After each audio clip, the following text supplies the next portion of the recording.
Taurus rising. How you doing, Taurus?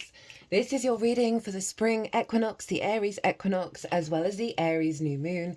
That is a partial solar eclipse. My name's Chloe. I work with card divination, astrology, and as you just heard, and as you can see, I channel multi-dimensional energies through my body, both in the form of physical and vocal light language. All of this brings in healing, attunement, and activation codes to the messages that are going to come through for you in this reading, my loves. Now I read for the rising signs. So for those of you who do not have Taurus in the first house in your natal chart, look to the house it does fall in.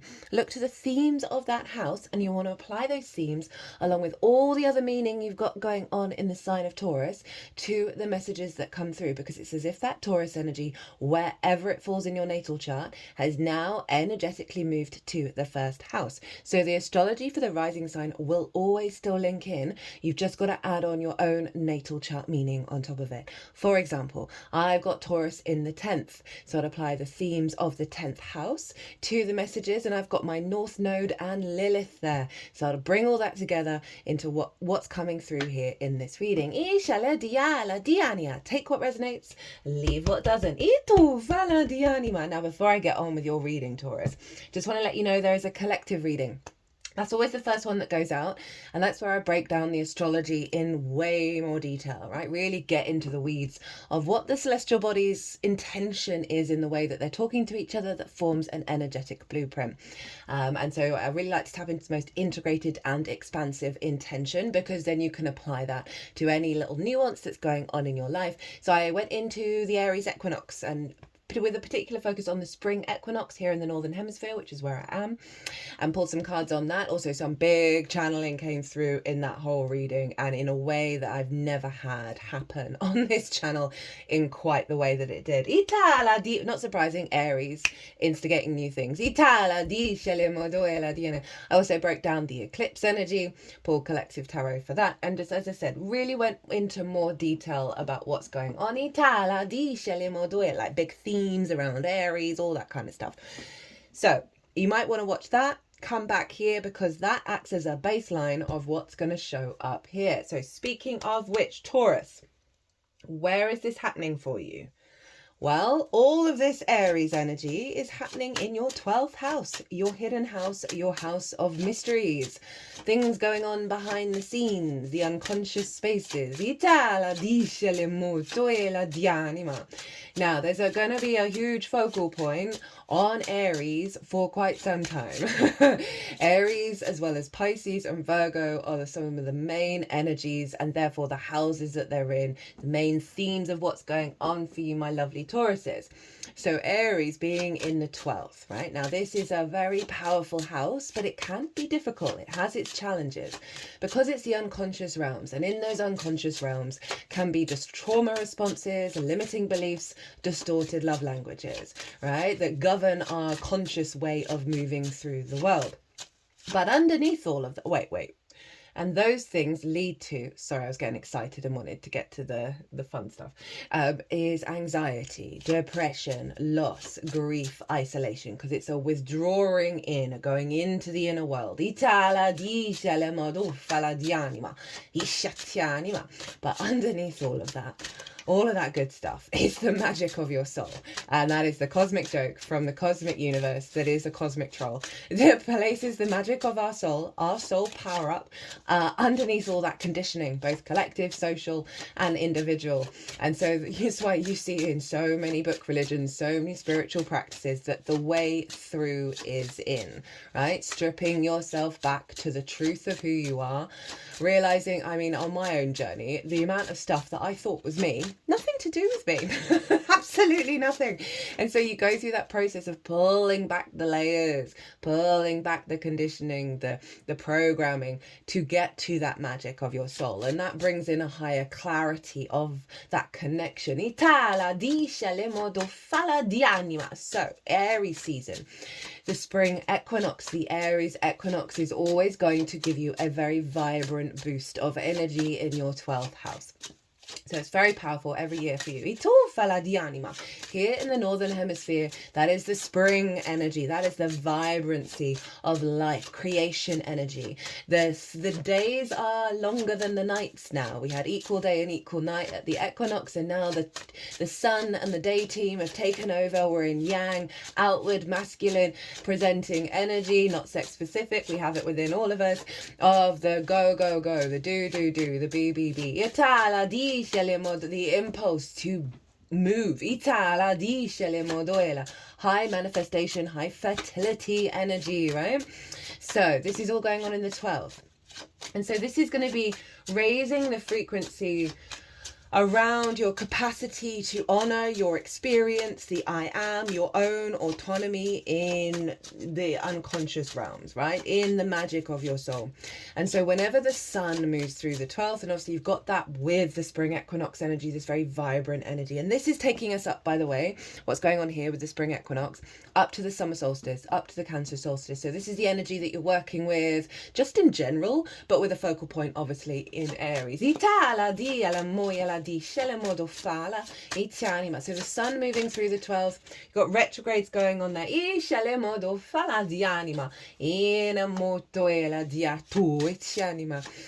shines a light on some difficult energy, right? That anxiety, depression, loss, grief. But the sun is like exalted in Aries, so it's very quickly able to sort of burn up. Just shaking the head at that, not in like a no, but like a shaking things out. And Aries rules the head. Of just being like very firmly like, no, that's not me. That's not the I am, right? At the time of the sun moving into Aries, the moon was in Sagittarius. And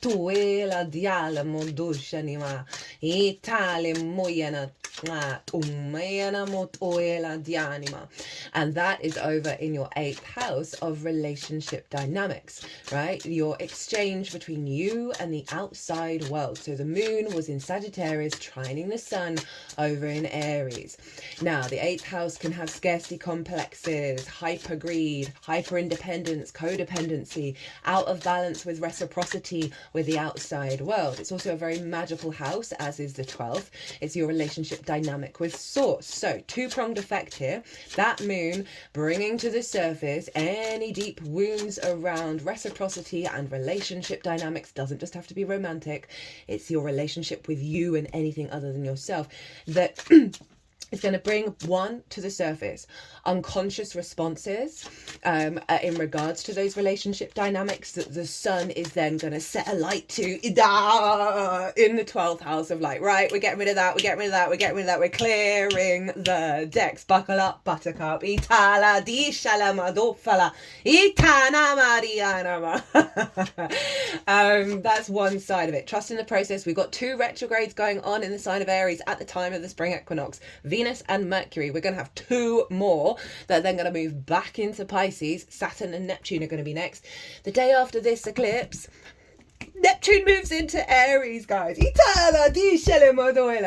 I want you to get right with yourself, get right with the honouring of the I am, and dissolve and burn up all of those things that clutter and cause you to be in conflict and fear and all of that, right? Because and walk with integrity, and you're going to create your own reality.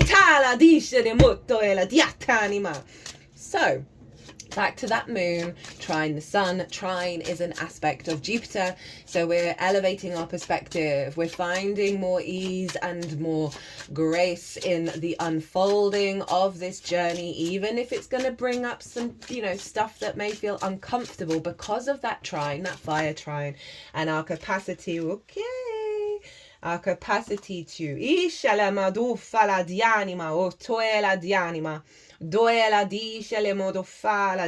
okay, they wanted the card at the split. I've got so much I could say about this Taurus. I'm so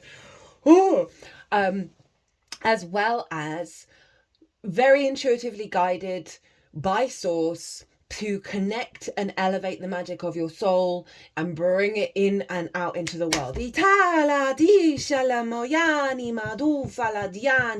So at the moment, Source, the universe, is showing us the two sides of the same coin, the old reality and the new reality, and it's up to for us to trust the new reality. And in the process of doing that, it's going to be dredging up so much stuff, which I'm going to get to because there's a grand water trine going on, which I'll talk about with the eclipse, that is doing some deep healing around our emotional body that's blocked our instincts from truly walking the I am.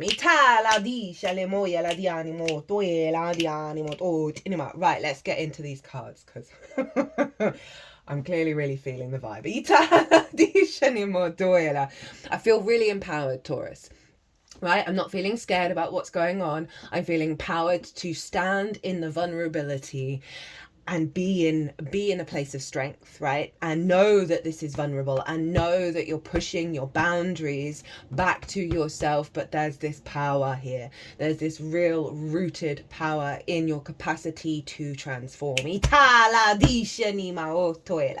Right, this is the most integrated and expansive intention of this spring equinox, this Aries equinox energy that we're working with up until the beginning of Cancer season, to help us. This is the manifestation energy, the vibrant life energy that's coming forward through, and you can apply this to any situation that's going on in the sign of Aries, also just generally the whole chart, because these pivot points, they're bigger overall energy, big themes of the year. The Capricorn solstice was the initiator of it. This is like a cross-quarter moon before we get to the full moon, which is the summer solstice.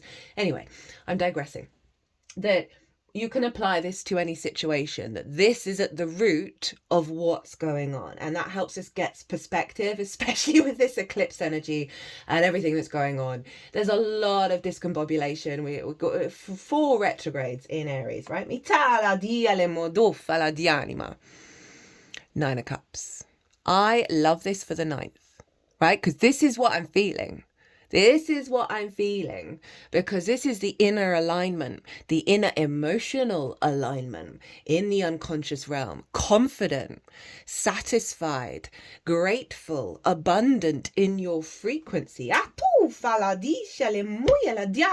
mean, what a card to get for what is considered probably one of the most difficult houses in astrology. I mean, I love the 12th, but that's because I have an awareness of what it's bringing to the table, which is simply to reveal our shadow in order to get to the light. And this is what the vibe is. This is what the vibe is that they're wanting to bring in for you, that is coming in for you, of this sense of whatever's going on. I feel grateful for my incarnation, right? Doesn't mean there's like a situation that you're like, this is happening. I'd rather it wasn't happening, but you're still being pulled back to the gratitude, because the less we're in conflict with the drama, the less we're in conflict with the things that we don't necessarily approve of or appreciate, the less hold they have over us and the more that they F off. Currently at the moment, my reality is completely dissolving, and in the best possible way. And I was feeling really good about it. And I was seeing that I was having, through the surrender, I had more energy and things were just unfolding, and I was getting everything that I truly needed. Not necessarily the things that I thought I wanted, but genuinely feeling very held and very secure by the universe. And then all of a sudden something switched. It was due to the eclipse and the lead up to the next one, where I was, and I'm not saying this from an ego place, this is me very objectively going, oh, this is happening. In a lot of different places, I was getting a lot of compliments and a lot of praise of the work that I do and who I am. And my brain was disbelieving all of it, as like I was fundamentally disbelieving reality. And I think we're all probably going through this, of the seesawing from the old to the new, and we're so used to the old, we pull ourselves back to it. But through all the signs, it's been about, this is new energy. this is a shift. And if you're in awareness of that, and awareness of the seesawing, you can stay in that sense of gratitude, that sense of abundance, regardless of what you may be perceiving as difficulties. They're not, they're just getting you in alignment. Speaking of alignment, what to channel in order to facilitate that 9 of Cups, like really amplify that energy? 10 of Pentacles. That's interesting. Itala, Virgo got this one. Itala, Dial in the same position. Itala, D1441 on the clock as I say that. Ita, you might want to go watch Virgo. Itinia, that's your 5th house of your creation energy, right? And the way through is joy. Itala, Dianima. So, with all this stuff going on in your 12th, not the easiest of transits. I have it in the sign of Cancer, so every Cancer season, I eat my feelings, right? I mean, not every year, but oh God, it was 3 years ago where the amount of ice cream tubs that I got through during Cancer season, and you just got to laugh at it, really, to be honest, is what's going to serve your long-term goals? Right? This thing you may be getting anxious about, this thing you may, Aries can really struggle when it's not autonomous, when people are impinging on the autonomy and the freedom, and so all of those sort of Aries niggles that may have you kicking off internally, whether it's like rage or fear or whatever it is that's going on inside. I want you to think about, are you going to give a shit about this? And it's so funny, the amount of swearing I've done during this transit series. It's the same every time with Aries and Scorpio, both ruled by Mars. There's a bluntness to Mars. You know, sometimes those words just have a very powerful effect that need to happen. Are you going to care in the long term? Really, really, really, does it matter, right? Because this is a city, and cities take forever to build, and so this card is linked into legacy. It's also in the shape of the tree of life, which we have over here, the calabastic, lol. Oh, I'm not going to butcher it. My brain is now just gone, ha ha, psych. There's no way we're saying that out loud. It is about the core elements, the root elements of your life, of how you want your life to be, how you want to embody yourself. Focus on those and not where it's not happening, and not at the problems and not at the rage. Focus on, redirect that Aries energy to building for the long term. Okay, you want your autonomy, Aries. Well, this is how we get to it. You know, that rage that you're feeling.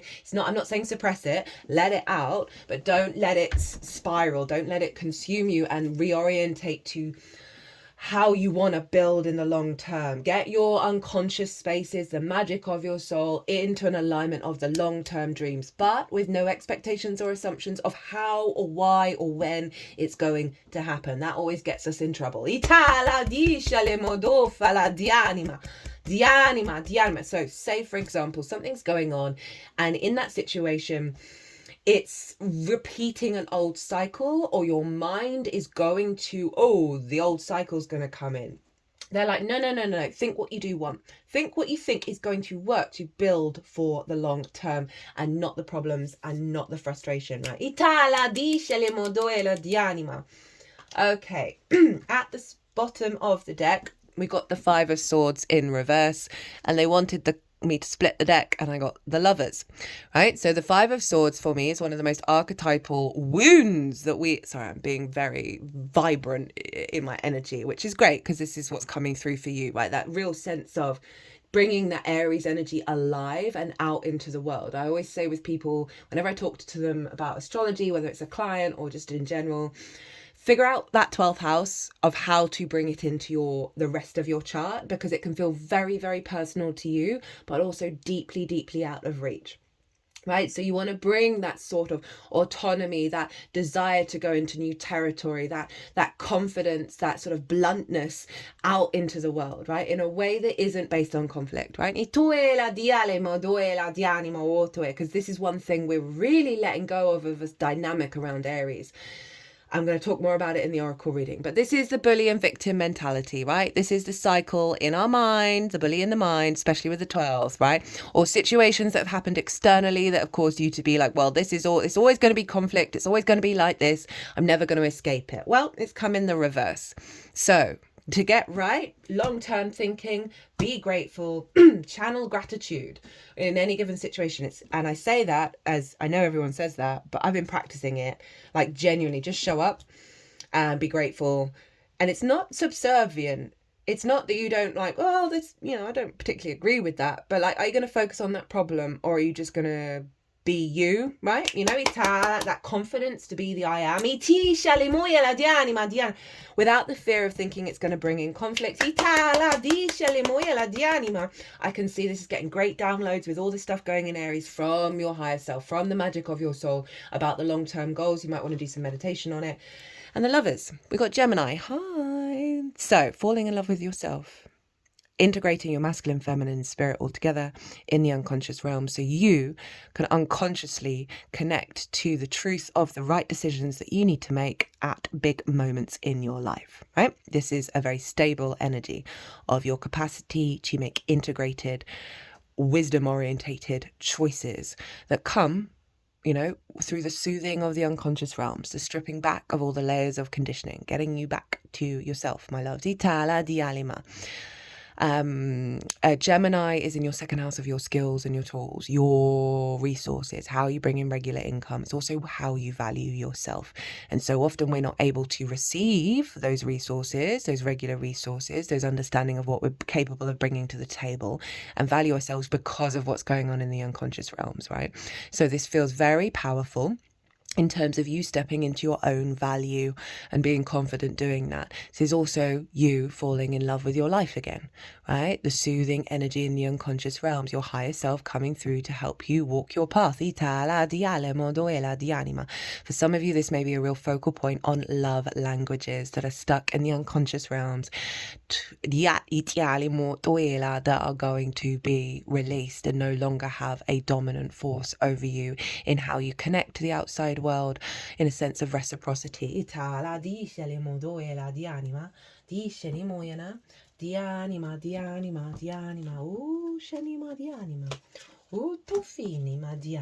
Right, let's get on with the eclipse energy. So we're going to do the same. I'm going to get 2 cards. Unless you get a bonus card. We'll also get 2 oracle cards at the end. So the astrology is very, very similar to that of the spring equinox. The differences are, obviously the moon is now in Aries, Venus will have moved into Pisces, Mercury's at 0 degrees of Aries, Neptune's at 29 degrees of Pisces. After the eclipse, they're going to switcheroo, they're going to go into different signs, but it's overall generally a very similar energy because it's not happening that long afterwards, after the spring equinox. So what I'm going to talk about, because we've talked about the themes of the house, is Mars, and you can also apply this to what came through here. So Mars is the ruler of Aries, and therefore Mars is influencing what's going on in the sign of Aries. And Mars is over in the sign of Cancer, which is in your 3rd house of how you find meaning in the day-to-day. This is the house of the goddess. For me, it's the gateway to enlightenment. The more we find meaning in the washing up and joy and this sense of satisfaction, the more that ripples into the bigger picture. It's also about your local community, learning new things, short distance trips, siblings, schools, and the lens in which you communicate through. Now, Mars is there, right? Mars is influencing the 12th. So I can see one side of this eclipse. It's a new moon. It's big new beginnings, but in the process it's going to be clearing out the last lot of junk from the Aries Libra dynamic of the nodes. And Mars in the 3rd is helping clear out blockages around finding joy in the little things, finding meaning. If you've got any wounds from siblings or from school time, wouldn't be surprised. Kids can be mean. Mars is really helping break away from those blocks of how you take action, right? Say someone said you were a weirdo when you were a kid and that stopped you genuinely living your full weirdo self. Because we want to conform, we're very tribalistic. Mars is just like, can we stop that now? So there's a lot of you're going to be processing a lot of this through the actions that you take in your day-to-day. So there may be a lot of scenarios and situations in the little moments that are doing deep healing in the 12th, right? So maybe somebody says to you when you're standing in the line at the local shop and you're on the phone, and you get off the phone and someone turns around to you in a non-creepy way and says, the way that you communicate, I really appreciate that. I wasn't really listening in, but I just heard this phrase and I really like that. I wanted to say that to you. Or I really like your voice. That's something of like the little things that are doing healing around the things that you're doing in your day-to-day that may be linked into limiting beliefs in the 12th, right? Now, Mars is trining Vesta in Scorpio, which is in your 7th house, right? This is the house of the other one-on-one important relationships in your life, whether that be business partner, clients, friends, important friends, long-term committed romantic relationship, as well as your relationship with source, right? This is how the other can show up, how we understand ourselves in regards to the other, how we show up with the other. And often I find with transits here, it is about the full embodiment of self with source, right? It's not the dynamic between the two. It's just like total integration.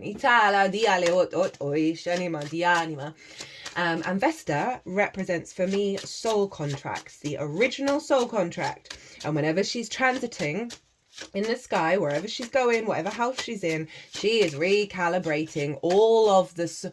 Since her previous transit, she is clearing the decks of soul contracts that you've worked through, and she's taking you back to the inherent soul contract, right? And so she's clearing the clutter out of the way, and this is in the sign of Scorpio, and so in the house of the other. So there's something around recalibration of your motivation, your drive, and your actions, and this is a frequency of communication with the other, right? So maybe if those actions had been blocked by certain relationship dynamics from the past, this feels very liberating. Itala di anima, because they are making trines with Saturn over in Pisces. And there's a blend between the Pisces and the Aries energy, because the Aries energy is all at the beginning of Aries, and there's so much stuff at the end of Pisces. So these two signs, these two houses, they're blending to each other. As I said, 4 retrogrades in the sign of Aries moving back into Pisces. This is a very powerful dynamic that we're working through right now. And that is your 11th house of hopes and dreams, friends, groups and alliances, and reaping the benefits from your 10th house. So the clearing out, the rebirth, in the 12th, of the magic of your soul, in your power. Itala di anima.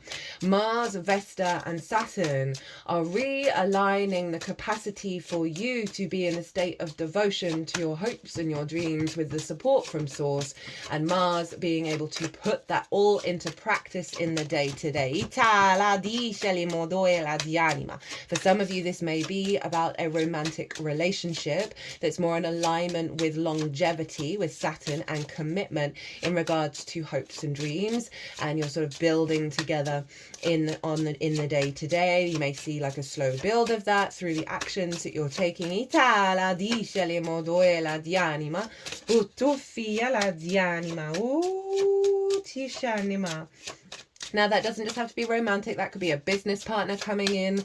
It can be more clients coming in, because Saturn is giving you some limelight around you being perceived as responsible and integral in what it is that you, in the actions that you take, that is seeing a drawing towards you of a clarity of the soul contract around one-on-one clients, right? That's come from bigger groups. Perhaps Itala di scelimotoela di anima. This could be you and a close friend planning a trip. Iti anima, or a lover. Itala modufala di anima. Or just brainstorming with source about your hopes and your dreams. Itala dice le modufala di anima. It's also clearing, as I said, clearing out a lot of wounds around that. Itala dice anima.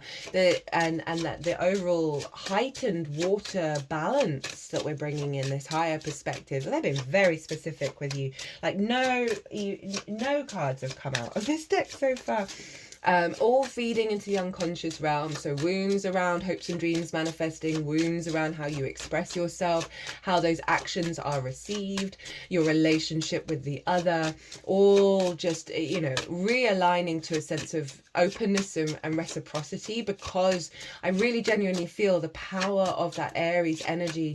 It is like the Ace of Wands. That's what I'm feeling, of this sense of virility, the sense of power in a non-dominant kind of way, coming forward from your unconscious realms, your hidden self, and coming out into the world through your emotional body, because those instincts have been tempered back to the I am. Itala dice animo.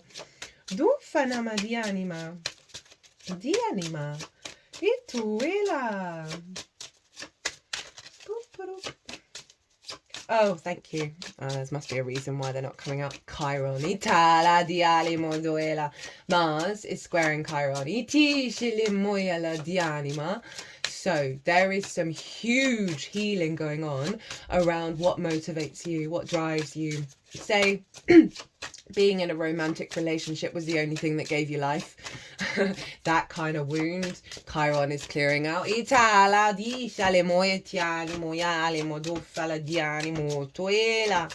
The capacity not to connect to the greater meaning of the day-to-day, the healing of that in with Chiron.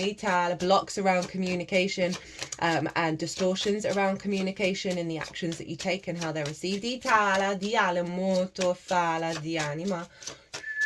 Chiron is in that 12th house. It's been there for a while. You have been doing some deep healing around your sense of embodiment of self, Taurus, around your sense of self. And so trust all of this. Trust that what you're purging, what you're releasing is turning into wisdom. For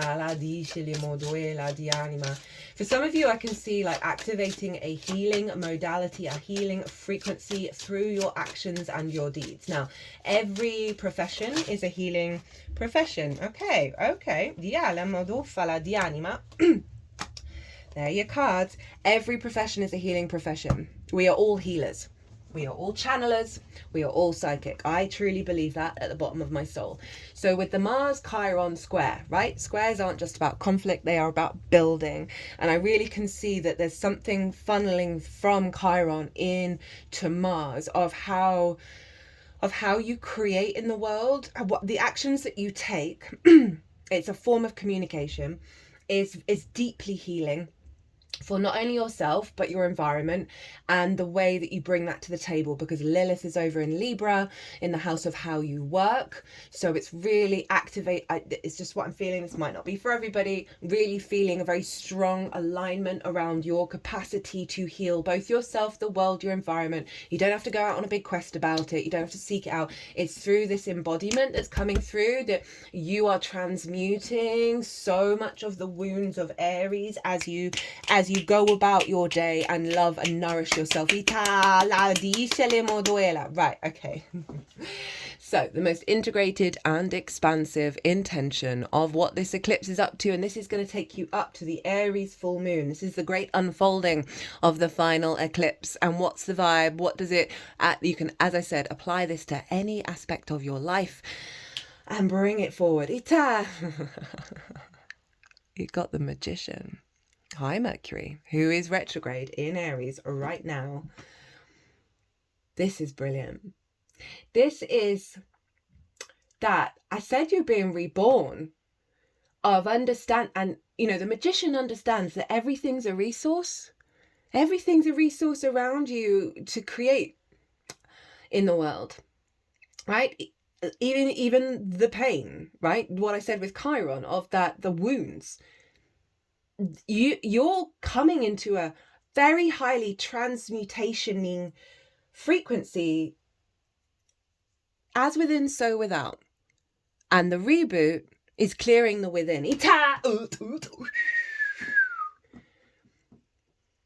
Or at least you're coming into a greater state of awareness of the within, and how it's not a danger zone, it's not a conflict zone. Everything has its place, everything has its methodology, and everything is a resource, everything is a tool through which you can manifest your own reality into the 3D. And that Mars of you putting it to action in the day-to-day. Ooh, okay, how to work with it. How to amplify that Magician, because it's coming through. We've got the Page of Cups and the Two of Swords.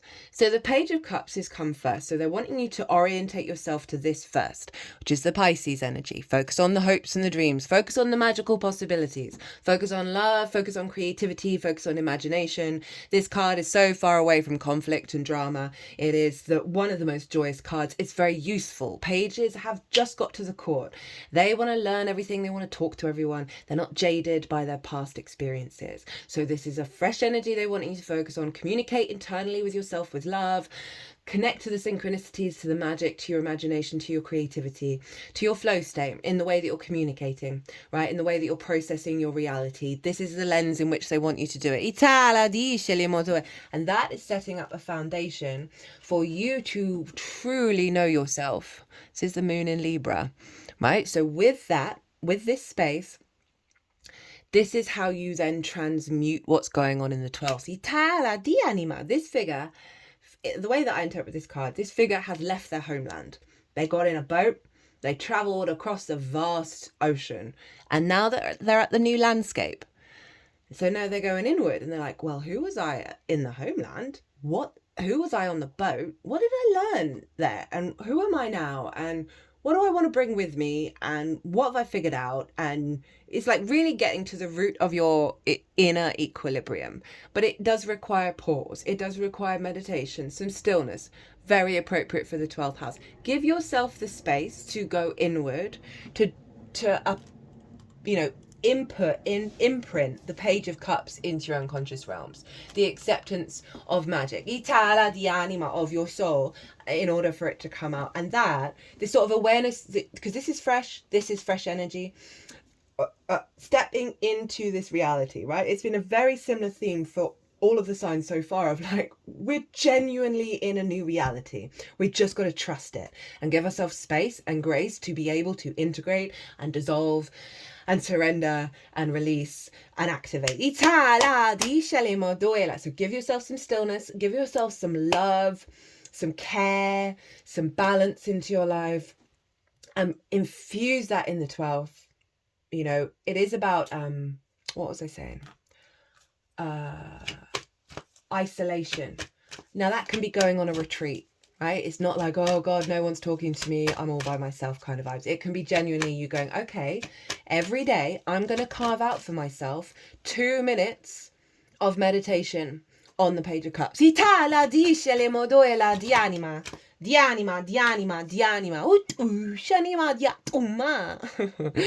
Right? Or whatever you feel called to do. There's something about giving yourself a moment to breathe and try different things. Okay,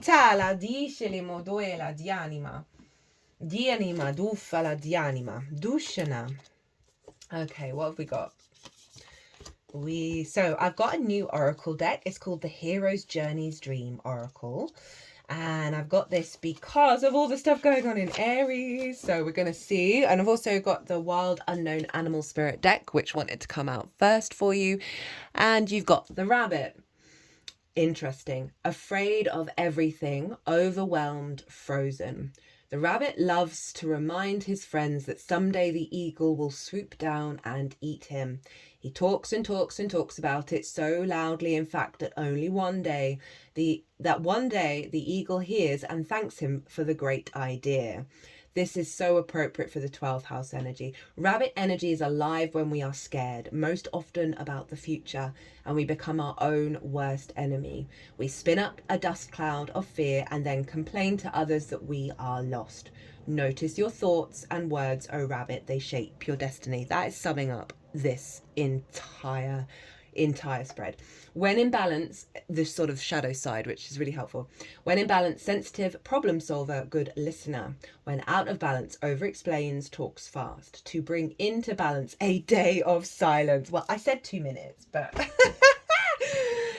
up to you. Ita, whoa, oh, yes, Taurus. This card is epic. I don't know all these cards at all. I've only used it in this transit and twice in personal reading. So this is from the Hero's Journey energy. I'm here for this so much. I'm so excited.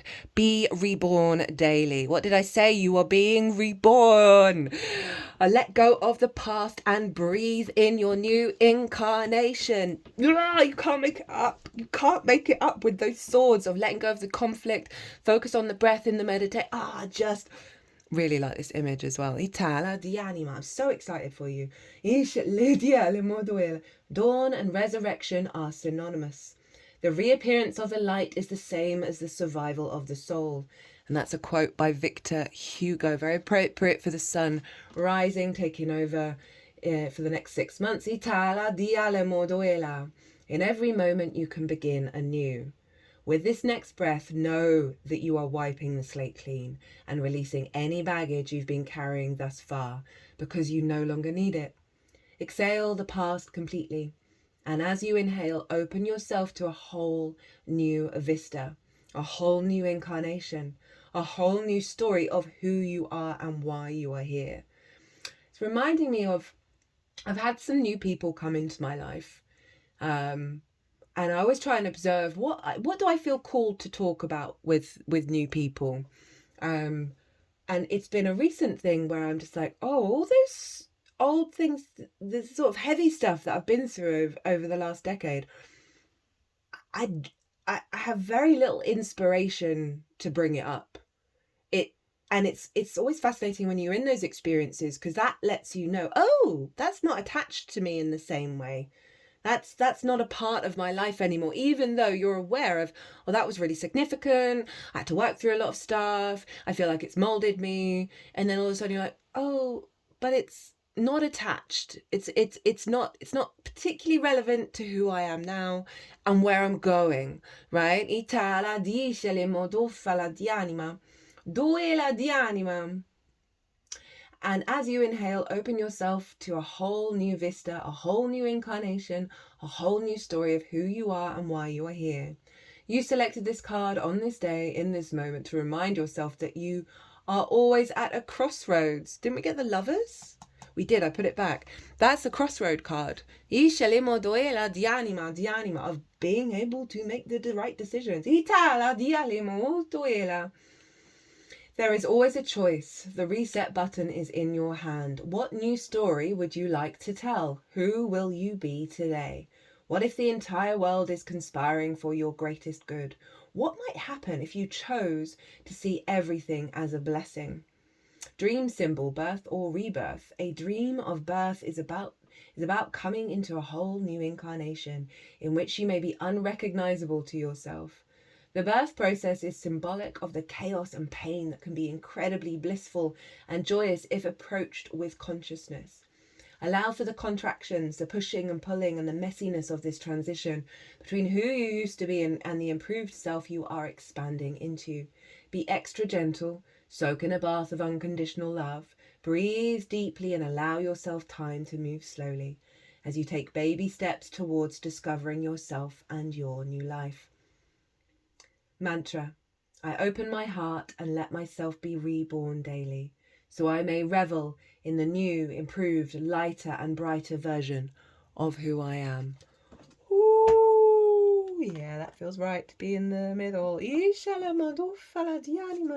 Oh, did we not do the bottom of the deck? The Hangman in reverse. Elevated perspective, enlightenment. Taking that higher perspective out on the road. That's very sort of, I know this is Pisces. Well, Neptune's in Pisces, but this feels like that Mars energy of, through the process of all of this, of coming to this elevated understanding and, you know, taking it out in your day-to-day, taking it out through your actions. It's like an embodiment rather than just a mental space. Itala di anima. At the bottom of the deck for this one, we've got the quest. Plunge boldly into life, having been reborn. Let's see what's at the bottom of the deck for the animal spirit. I'm just going to read out the buzzwords for that one.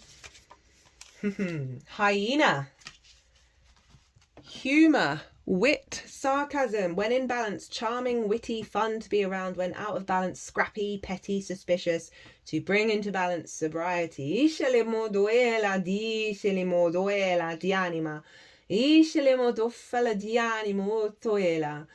What this feels like, what it's saying, actually I'm going to read it. The hyena personality is a jokester and a crowd pleaser, but below the surface there are unfulfilled dreams to be realised. When the hyena card appears, it's time to reflect on your reliance on sarcasm and humour to express your truth. Are you using jokes to hide old resentments in relationships or to mask things that you feel uncomfortable discussing? What would happen if you took your goals seriously? So that feels like the shadow side of Aries. Of how that 12th house can manifest in terms of a bit of bravado. But the rabbit's kind of highlighting what actually comes from a place of fear, right? So stillness. Be really loving and kind to yourself as you go on this epic journey inward to be reborn, Taurus. I am very here for it. I've enjoyed this reading a great deal. I hope you did too. It's an honor and a privilege, as always, to read for you. Uranus is going to be shifting from your sign as well. It's a wild year, guys. And the work we do, the inner work we do this year, I've never felt called to say it until this year, is worth it, right? It's genuinely worth putting that effort in and stepping up to it, because it's going to serve you for the next 10 years. If not your whole life. Right, my loves, Taurus. I hope you'll words. Be good to yourselves, be good to those around you, safe travels, and be well until we meet again.